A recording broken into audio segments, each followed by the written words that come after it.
Alarm বেজে বেজে বন্ধ হয়ে যাবে বাট ঘুম ভাঙবে না এমন মেয়ে যদি ভোর 5টায় ঘুম থেকে ওঠে ঘরের লোক তো ঝটকা খাবেই। ইতিহাস সাক্ষী আছে যেদিন তাড়াতাড়ি ঘুম থেকে উঠবো ভেবেছে তার আগের দিন রাতের ঘুমের আর পরের দিন রুটিনের লবডঙ্কা।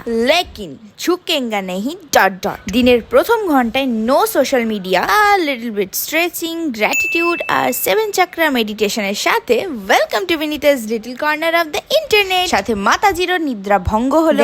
আমন্ডস খেতে খেতে পাইনাপল জুস রেডি করে আচ্ছা editing voice over post done. Now time to open the parcel. আরে ফ্রিজের জন্য একটা পুরো সেট। দেন ঘন্ট ইলিশ মাছ সহযোগে লাঞ্চ কমপ্লিট করে 4 ঘন্টা মাত্র 4 ঘন্টা ঘুমের সাইড এফেক্ট তো শুরু। টেনে হিজড়ে জিমের জন্য রেডি হচ্ছি আরো একটা পার্সেল রিসিভ হলো। সোফা কভার যেটা ওপেন করতে টপাস করে নিচে কি সব পড়ে গেল। লেটস টেক আ চ্যালেঞ্জ কত তাড়াতাড়ি সময় নষ্ট না করে ওয়ার্কআউট কমপ্লিট করা যায়। স্টার্টিং উইথ হিপ থ্রাস্ট, এটা ওয়ার্ম আপ সেট ছিল, দেন এটা ফাইনাল। আচ্ছা ভাবছো তো এত তাড়াতাড়ি জিম যাওয়া তাড়াহুড়োর কারণ?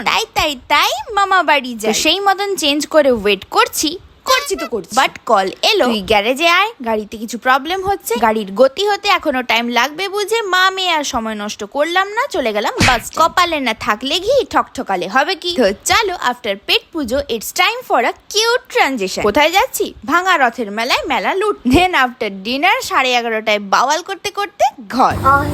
আমার কাছে আয়।